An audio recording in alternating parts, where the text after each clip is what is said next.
नमस्कार, आप देख रहे हैं न्यूज़ वन इंडिया। मैं हूं आपके साथ पंकज यादव। करते हैं बुलेटिन की शुरुआत। तो लखनऊ बीजेपी मुख्यालय में ज्वाइनिंग कार्यक्रम, जहां पर कई दलों के नेताओं ने बीजेपी ज्वाइन की है। Deputy CM Brajesh Pathak joining कार्यक्रम में शामिल हुए हैं और डिप्टी सीएम ब्रजेश पाठक का राहुल और अखिलेश पर भी तीखा हमला उन्होंने बोला है और साथ ही इस दौरान हमला बोलते हुए कहा है कि दोनों लड़कों की जो जोड़ी है वो सुपर फ्लॉप, दोनों के पास ना तो कोई नीति है और ना ही कोई एजेंडा है। ये तमाम बातें इस दौरान डिप्टी सीएम ब्रजेश पाठक ने कही है। और साथ ही आपको बता दें कि इस दौरान अगर बात करें तो लखनऊ में बीजेपी मुख्यालय में ज्वाइनिंग कार्यक्रम हुआ है और इसमें कई दलों के नेताओं ने बीजेपी का दामन थामा है। वहीं इस दौरान मौजूद deputy CM Brajesh Pathak joining कार्यक्रम में शामिल हुए और इस दौरान अगर बात करें तो उन्होंने अपने बयान में राहुल गांधी और अखिलेश यादव पर तीखा हमला बोला है। कहा है कि दोनों लड़कों की जो जोड़ी है वो सुपर फ्लॉप है, दोनों के पास ना तो कोई नीति है और ना ही कोई एजेंडा है। भले ही साथ आ जाएं, लेकिन अगर बात करें धरातल पर उनकी ना तो कोई नीति और ना ही एजेंडा है। उसी के तहत यह जोड़ी एक बार फिर से सुपर फ्लॉप रहेगी। तमाम बातों का जिक्र आज डिप्टी सीएम ब्रजेश पाठक ने किया है। ये जो दो लड़कों की जोड़ी है, ये इन लोगों ने 14 में भी बनाई थी, सुपर फ्लॉप साबित हुई। और इसके बाद जब 17 में चुनाव हुआ तब भी इन्होंने गठबंधन किया था, सुपर फ्लॉप साबित हुआ। और 19 में तो सारे गठबंधन करके देख ले, सब फ्लॉप साबित हुए। माननीय मोदी जी की गरीब कल्याण योजनाओं ने जन जन का भरोसा जीता है। मोदी जी की गारंटी आज लोगों के दिलों में घर कर गई है और पूरा उत्तर प्रदेश, मैं कह सकता हूं कि उत्तर प्रदेश के 25 करोड़ लोग माननीय मोदी जी के साथ हैं और विकसित भारत के संकल्प के साथ हैं। देखिए, भारतीय जनता पार्टी सबका साथ, सबका विकास, सबके विश्वास के सिद्धांत पर काम करती है। हम किसी का अपीजमेंट नहीं करेंगे, किसी का तुष्टीकरण नहीं करेंगे, लेकिन संविधान के तहत सबको साथ लेकर के चलेंगे। और देखें कि मोदी जी की जो हमारी गरीब कल्याण योजनाएं वो जन जन तक पहुंची हैं। हमने सबको समाहित किया है, सबको जीवन स्तर को ऊपर उठाने का अवसर माननीय मोदी जी ने प्रदान किया। तो उनके पास धरातल। तो सुना आपने किस तरीके से डिप्टी सीएम ब्रजेश पाठक ने इस दौरान ज्वाइनिंग कार्यक्रम में वो शामिल हुए और साथ ही दौरान अखिलेश और राहुल पर जमकर निशाना साधा है।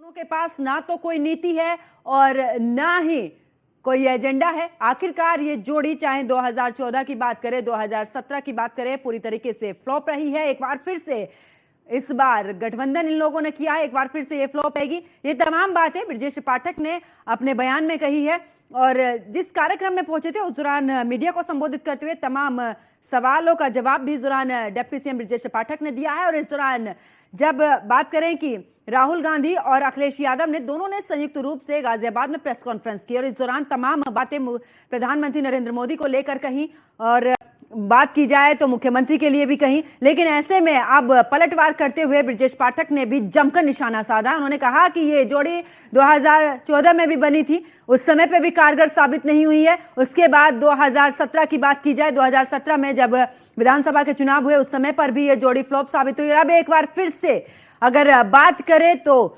इस बार जो गठबंधन है, इनके पास ना ही तो कोई नीति है, किस नीति के तहत काम करना है, ना ही कोई एजेंडा है कि आखिरकार किस एजेंडे पर काम करना है। और एक बार फिर से यह जनता के बीच में कोई भी अपनी पैठ नहीं बना पाएंगे। ये जोड़ी एक बार फिर से फ्लॉप साबित होगी। तो डिप्टी सीएम ब्रजेश पाठक ने जो इस दौरान कई दलों के जो नेता हैं उनको ये पार्टी ज्वाइन कराई है और साथ ही आपको बता दें कि यहां पर तमाम बातों का जिक्र भी ब्रजेश पाठक ने किया है और साथ ही उन्होंने तीखा हमला भी बोला है राहुल गांधी और साथ ही अखिलेश यादव पर। उन्होंने कहा कि दोनों की जोड़ी भले ही बन चुकी है, लेकिन ये जोड़ी किसी भी तरीके से काम नहीं आएगी। जनता को इन पर बिल्कुल भी विश्वास नहीं है। भ्रष्टाचार की बात करें, तमाम चाहे इस दौरान जाति को बांटने की बात करें, इन दोनों के पास की अगर बात करें तो इन पार्टियों के पास में कोई एजेंडा नहीं है, जनता के हक में कोई काम नहीं किया। यही वजह रही है कि जनता ने इन्हें नकार दिया है। 2014 से लेकर 2024 यानी कि 10 साल हो चुके हैं, लेकिन इस दौरान कोई भी एजेंडा इनके पास में नहीं है। और जब एजेंडा और नीति ही नहीं है तो आखिरकार ये चुनाव किस तरीके से जीत सकते हैं जनता सब जानती है। तमाम बातों का जिक्र आज ब्रजेश पाठक ने किया है और साथ ही इस दौरान तीखा हमला बोलते भी नजर आए हैं।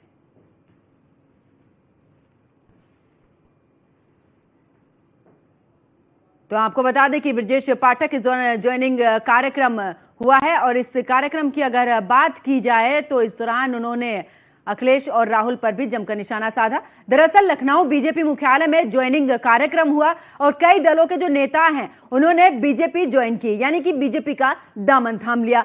उसी दौरान डिप्टी सीएम ब्रजेश पाठक भी इस कार्यक्रम में शामिल हुए और इस दौरान उन्होंने राहुल और अखिलेश पर तीखा हमला बोला। उन्होंने कहा कि दोनों लड़कों की जो जोड़ी है वो सुपर फ्लॉप है, दोनों के पास कोई नीति नहीं, कोई एजेंडा नहीं, उसके बावजूद भी जोड़ी लेकर चल रहे हैं। आखिरकार जनता के बीच में क्या ही आपने काम किया है? अगर जनता के बीच में जब आपकी मौजूदा सरकार रही है आप काम करते हुए होते तो शायद जनता आप पर एक बार विश्वास जताती, लेकिन आखिरकार आपने इस दौरान कोई भी काम नहीं किया, परिवारवाद को इस दौरान बढ़ाया है और यही वजह है कि आखिरकार अब जनता आप पर विश्वास नहीं कर रही है। आप कितनी भी जोड़ियां बना ले, सारी की सारी सुपर फ्लॉप रहेंगी और इसी को लेकर अखिलेश यादव और इस दौरान राहुल गांधी पर भी जमकर ब्रजेश पाठक ने निशाना बनाया है और उन्होंने निशाना साधते हुए कहा कि 2014 का अगर बात करें चुनाव को उठाकर देख लीजिए, इस दौरान भी फ्लॉप रही है। वहीं उन्होंने 2017 विधानसभा चुनाव का भी जिक्र किया है और कहा है कि 2017 में भी इस जोड़ी ने कोई कमाल नहीं किया है, काम करे होते तो शायद जोड़ी भी कुछ कमाल करती, लेकिन इनके पास ना ही तो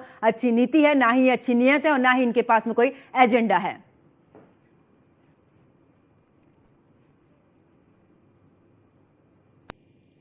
और डिप्टी सीएम का जिस तरीके से बयान सामने है, इसी को लेकर हमारे कुछ संवाददाता हमारे साथ में जुड़े हैं। सहारनपुर से अविनीत शर्मा, अमित मिश्रा पीलीभीत से, फहीम खान रामपुर से और फैसल खान बिजनौर से हमारे साथ में जुड़ चुके हैं। रुक करूंगी सहारनपुर का। विनीत, अब जिस तरीके से चुनावी माहौल चल रहा है ऐसे में ब्रजेश पाठक का साफ तौर पर तंज इस दौरान कसते नजर आए हैं राहुल गांधी पर भी और अखिलेश यादव पर भी। बीते दिन हमने प्रेस कॉन्फ्रेंस भी देखी है, प्रधानमंत्री नरेंद्र मोदी से लेकर मुख्यमंत्री योगी आदित्यनाथ तक तंज कसा है दोनों ने ही और अब तो इस बार करार दे दिया है। ब्रजेश पाठक ने कहा है कि फ्लॉप जोड़ी है, कोई काम नहीं किया। 2014 का रिजल्ट देख लीजिए, 2017 का रिजल्ट देख लीजिए और अब 2024 में एक बार फिर से साथ में आए हैं, कोई काम नहीं किया, इसी वजह से जनता नकार रही है। बिल्कुल निश्चित तौर पर अभी चुनाव को लेकर जिस तरीके से प्रहार हो रहा है तो वो कहीं ना कहीं चाहे बीजेपी की तरफ से हो या फिर कांग्रेस की तरफ से हो, तमाम चीजों को लेकर, क्योंकि कल मतदान होना है, पहले चरण का मतदान कल 19 अप्रैल को होना है और ऐसे में जो है हालांकि जो चुनाव प्रचार था वो कल थम गया था और इसके बाद जो है नीतीश सिंह ने जिस तरीके से आज प्रहार किया है दो लड़कों की जोड़ी को लेकर। इससे पहले पीएम मोदी जब सहारनपुर पहुंचे थे तो उन्होंने भी यहाँ पर अखिलेश और राहुल की जोड़ी को लेकर सबसे पहले उन्होंने ये बात कही थी कि दो लड़कों की जोड़ी है यूपी में पहले फ्लॉप हुई थी और इस बार की जो है सुपर फ्लॉप होने जा रही है। तो कहीं ना कहीं ये सब चीजें अगर चुनाव की बात करें तो जब चुनाव होते चाहे वो लोकसभा का हो या फिर विधानसभा का हो तो इस तरह के जो है यहाँ पर प्रहार किए जाते हैं। क्योंकि अगर 2012 को लेकर जब यहाँ पर सपा की सरकार थी तो 2012 से लेकर 17 तक यहाँ पर यूपी में सपा की सरकार रही है, तो उसमें अगर देखा जाए तो कहीं ना कहीं जो माहौल उस टाइम था और आज का जो माहौल है बीजेपी की सरकार में उसमें बहुत बड़ा बदलाव यहाँ पर हुआ है।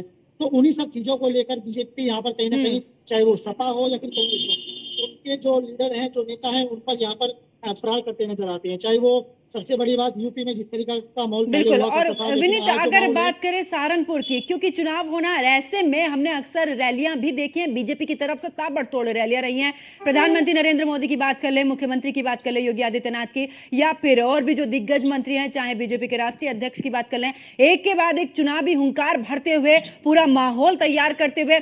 लेकिन जिस जोड़ी का जिक्र ब्रजेश पाठक ने किया है राहुल गांधी और अखिलेश यादव को लेकर, जो फ्लॉप जोड़ी साबित की है, आखिरकार जनता के बीच में नहीं जाना, एक ये भी वजह है क्योंकि आप जनता से सीधा संवाद नहीं करेंगे तो आखिरकार किस तरीके से अपने संदेश को वहां तक पहुंचा पाएंगे जनता को? मुद्दे उठाने से नहीं, उन मुद्दों को जनता के बीच में ले जाना भी तो जरूरी होता है। बिल्कुल, आपने बिल्कुल सही कहा। सबसे बड़ी बात यह है अभी चुनाव जिस तरीके से माहौल चल रहा है और यहाँ पर सहारनपुर की अगर बात करें, भाई तमाम जो लोग थे, चाहे जो सपा के नेता थे या फिर जो सपा के वोटर्स हैं, वो चाहते थे कि अखिलेश यादव यहाँ पर आए, जनसभा करें, राहुल गांधी यहाँ पर आए, वो यहाँ पर रोड शो करें, जनसभाएं करें। लेकिन कहीं ना कहीं विपक्ष की अगर बात करें तो यहाँ पर ना तो अखिलेश यादव का यहाँ कोई दौरा हुआ, ना यहाँ पर राहुल गांधी का कोई दौरा हुआ। तो ये अगर जनता के बीच में नहीं जाएंगे तो कहीं ना कहीं उसका खामियाजा तो इन्हें भुगतना पड़ेगा। क्योंकि अगर बीजेपी की बात करें, बीजेपी ने यहाँ पर इतनी जनसभाएं की हैं, इतने यहाँ पर खुद मुख्यमंत्री ने यहाँ पर रोड शो किया है, पीएम मोदी ने यहाँ पर जनसभा की है। इसके अलावा रक्षा मंत्री यहाँ पर आए थे, तो उन्होंने यहाँ पर एक जनसभा की थी। हरियाणा के मुख्यमंत्री यहाँ पर आए थे, उन्होंने यहाँ पर जनसभा की। तो अलग अलग बीजेपी की ओर से लगातार जो बड़े लीडर हैं उनकी तरफ से जनसभाएं की गई, रोड शो किया गया। इसके अलावा जो प्रदेश सरकार के जो मंत्री हैं वो यहाँ पर आए, उन्होंने यहाँ पर जाकर वोट की अपील की है अपने जो बीजेपी के प्रत्याशी हैं उनके हक में। लेकिन बीजेपी की तरफ से सब कुछ हुआ, लेकिन अगर बात कांग्रेस की करे, सपा की करे, तो कहीं भी कोई लीडर ऐसा दिखाई नहीं दिया यहाँ पर ज्यादातर पर जो यहाँ पर अपने प्रत्याशी के लिए यहाँ पर वोट बिल्कुल बिल्कुल। और विनीत, वापस लौटती हूँ आपके पास में। हमारे साथ में अमित मिश्रा भी हमारे साथ में पीलीभीत से जुड़े हुए हैं। अमित, अगर बात करें आखिरकार क्या लगता है, क्योंकि ब्रजेश पाठक का बयान सामने जिस तरीके से आया है कि दोनों लड़कों की जोड़ी फ्लॉप है, ऐसे में अगर मैं पीलीभीत के समीकरण को समझने की कोशिश करूं, बीजेपी ताबड़तोड़ रैलियां की है बीजेपी की तरफ से, ऐसे में विपक्ष की तरफ से कितनी रैलियां हुई हैं, क्या है जमीनी हकीकत? देखिए, सबसे बड़ी बात यह है कि जिस तरह से बीजेपी लगातार प्रयास रही है, कैंपेनिंग करती रही है, और पीलीभीत की बात करें तो यहाँ पे हॉट सीट रही, क्योंकि यहाँ पर मेनका गांधी और बड़ू गांधी का 35 वर्षों का शासन रहा है, यहाँ से सांसद रहे हैं, और उनका टिकट काटने के बाद बीजेपी के द्वारा जितिन प्रसाद को टिकट दिया गया, जो उन्हें टिकट देने के बाद कितनी मेहनत की बीजेपी ने, लगभग 1 दर्जन से ज्यादा यहाँ पर मंत्री आए हैं। सूबे के मुखिया योगी आदित्यनाथ का 3 बार आगमन होना, वहीं उसके बाद पुष्कर सिंह धामी उत्तराखंड के मुख्यमंत्री का आगमन होना, और स्वयं नरेंद्र मोदी पीएम का यहाँ आगमन होना, तो ये साफ जाहिर है कि पीलीभीत की सीट कोई आम सीट नहीं है, क्योंकि बीजेपी के कद्दावर से नेता यहाँ पर आए हैं। और सबसे बड़ी बात, नामांकन प्रक्रिया की भी बात की जाए तो नामांकन प्रक्रिया पर यहाँ पर जो है भूपेंद्र चौधरी का आगमन हुआ, सुरेश राणा पूर्व गन्ना राज्य मंत्री, उनका आगमन हुआ। लेकिन सबसे बड़ा सवाल यह है कि एक तरफ जहाँ बीजेपी ये तमाम प्रयास कर रही है, तमाम जद्दोजहद करती रही है अपने प्रत्याशी को जिताने के लिए, तमाम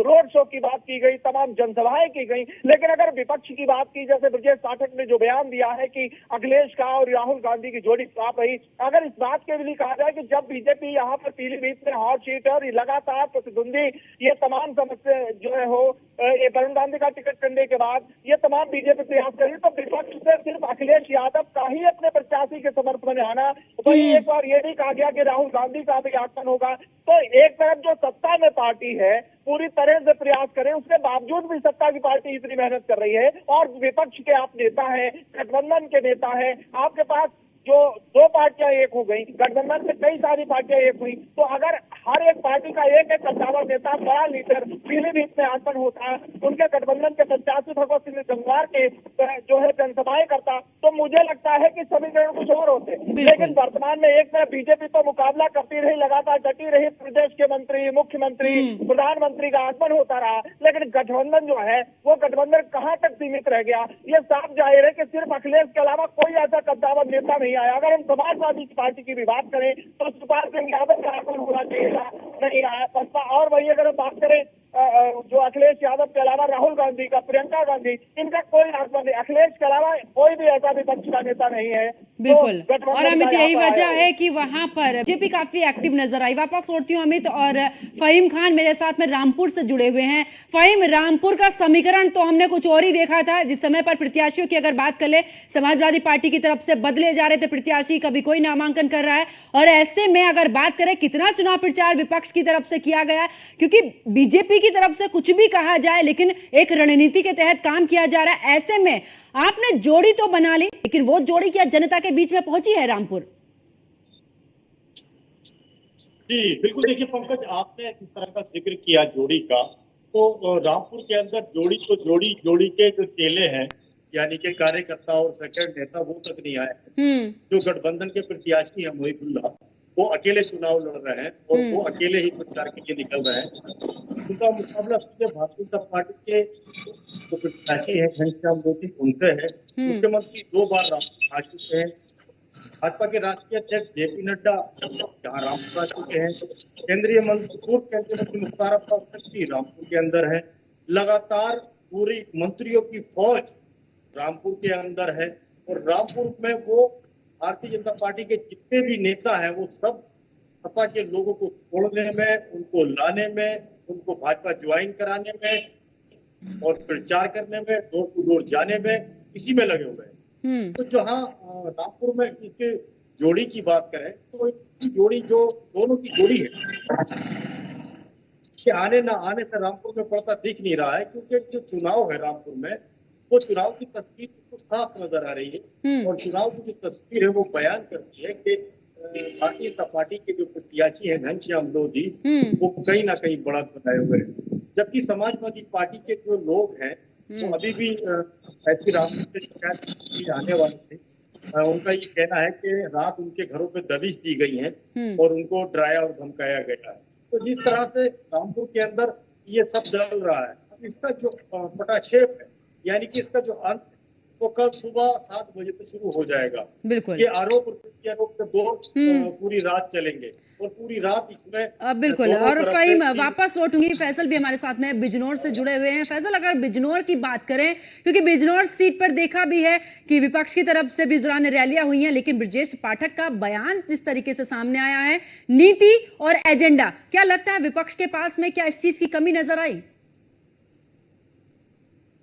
ब्रजेश पाठक जी ने कोई बयान दिया है तो बिल्कुल सही दिया है। कहीं ना कहीं सपा और बसपा इसी बात को लेकर कमजोर है, तो ये कहीं गए नहीं है। अगर कोई वाद विवाद कुछ भी हुआ है उसमें इनका सिर्फ एक ट्वीट तो हुआ है, लेकिन ये मौके पे नहीं है गए हैं। बड़ी बड़ी घटनाएं हुई है, इसी वजह से थोड़ा सा अगर नाराजगी की बात की जाए तो दोनों पार्टी से नाराज हैं, सपा से भी नाराज हैं और बसपा से भी नाराज हैं। और यूपी सपा बसपा के ऊपर ही वोट बैंक अलग कहा जाता है, और ये यही वोट बैंक, क्योंकि सपा का जो वोट बैंक है वो मुस्लिम है और बसपा का जो वोट बैंक है वो दलित है, और ये दोनों अगर साथ हो जाते हैं तो कहीं ना कहीं सांसद विधायक बना देते हैं। लेकिन अगर बात की जाए ब्रजेश पाठक के बयान की, तो बिल्कुल बयान उनका सही है, क्योंकि वो ये कहीं गए नहीं है, सिर्फ इनके ट्वीटबाजी ही लगातार चलती रही है। और उसका सारा फायदा जो बिजनौर की नगीना लोकसभा है, चंद्रशेखर आजाद ने आखिरकार क्या करा, 2 साल से लगातार वो मेहनत कर रहे थे, घर घर जा रहे थे। अगर किसी पे एनएससी की कार्रवाई हुई तो उसे हटाने का काम किया, अगर किसी के घर आग लग गई तो वहां जाके पूछा गया, किसी के खिलाफ गलत मुकदमेबाजी हुई तो उसका फायदा चंद्रशेखर आजाद को नगीने सीट से होता नजर आ रहा है। क्योंकि मुस्लिम जो है चंद्रशेखर आजाद की तरफ इसी वजह से हुआ है, क्योंकि 2 साल से लगातार चंद्रशेखर आजाद नगीना सीट पर काम कर रहे थे, और उसका वो फल भी उन्हें शायद मिल सकता है अगर वो दलित समाज का वोट अपनी ओर ले लें। अगर बात की जाए बिजनौर की, तो बिजनौर में भी जो बसपा के ब्रजेंद्र प्रसादी हैं और सपा के दीपक सैनी है, सैनी वोट जो बहुत ज्यादा कहा जाता है, सैनी वोट उन्हें मिल भी रहा है सैनी समाज को, तो कहीं ना कहीं कहा जा सकता है वोट हिंदू वोट भी बढ़ रहा है और मुस्लिम वोट भी बढ़ रहा है। लेकिन जो भी वोट बैंक की जिसे ज्यादा पड़ेगी वही सांसद बनेगा। फिलहाल सपा और बसपा इसी बात से कमजोर है, क्योंकि जनता के बीच ना जाना, जनता की भारी जो नुकसान होगा वो इसी वजह से होगा, क्योंकि वो नाराज साफ दिखाई दे रही है। कारण यही है कि इनकी ट्वीटबाजी लखनऊ से ट्वीट किया गया, लेकिन कहीं गया नहीं गया इनसे, इसी कारण ये बहुत भारी नुकसान उठाएंगे। और ये जो 80 का लक्ष्य है बीजेपी का, ये कहीं ना कहीं पूरा होता नजर आ रहा है। उसका मुख्य कारण यही है। बिल्कुल फैसल, कहीं ना कहीं इन सब चीजों की एक रणनीति के तहत काम करना बहुत जरूरी होता है, और आपको जनता के बीच में जाना भी उतना जरूरी है जितना कि आपको मुद्दे उठाने हैं। और इस दौरान मैं सहारनपुर करूंगी। अब विनीत, अगर बात करें, क्योंकि आज पोलिंग पार्टियां भी वहां पर पहुंची हैं, ऐसे में जरूर जानना चाहूंगी कि आखिरकार 19 अप्रैल को मतदान है, क्या कुछ तैयारियां? बिल्कुल, देखिए सहारनपुर में पोलिंग पार्टियां यहाँ पर रवाना होनी शुरू हो गई हैं। करीब शाम तक तमाम जो पोलिंग पार्टियां हैं वो यहाँ पर अपने अपने स्थान पर पहुंच जाएंगी। तो सहारनपुर में करीब 2708 पोलिंग पार्टियां, 2708 मतदेय स्थल यहाँ पर बनाए गए हैं, वहाँ पर ये पोलिंग पार्टियां पहुंचेंगी। और यहाँ पर 22 जोन और 200 कुछ जो सेक्टर है इसमें जो सहारनपुर को यहाँ पर बांटा गया है। इसके अलावा करीब 17,000 पुलिसकर्मी यहाँ पर रहेंगे, जो जिनकी यहाँ पर ड्यूटी लगाई गई है, और वो यहाँ पर सुरक्षा व्यवस्था यहाँ पर संभालेंगे। फिलहाल जो कल यहाँ पर मतदान होना है उसको लेकर तमाम तैयारी यहाँ पर प्रशासन की ओर से, पुलिस की ओर से यहाँ पर की गई है। चप्पे चप्पे पर यहाँ पर पुलिस फोर्स की नजर रहेगी, और तमाम अधिकारी, चाहे वो सेक्टर मजिस्ट्रेट हो, जोनल मजिस्ट्रेट हो, तमाम जो अधिकारी हैं उनको यहाँ पर लगाया गया है, वो भी एक चीज की निगरानी करेंगे।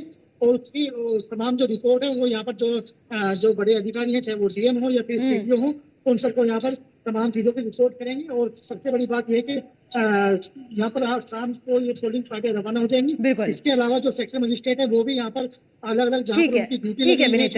और रामपुर की बात करें, क्योंकि जल्दी से सभी से जान लेते हैं कि आखिरकार जो पोलिंग पार्टियां पहुंची क्या कुछ, क्योंकि इन चारों सीटों पर भी मतदान है। फहीम, रामपुर की बात करें तो रामपुर में आखिरकार किस तरीके से व्यवस्था देखने को मिल रही है?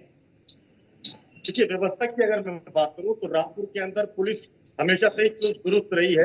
रातों को जो है लोगों को चेक करना, उनके घरों पे जाकर उनको पकड़ना, ढूंढना, ये जो है दबिश देना, ये काम अभी भी जारी है।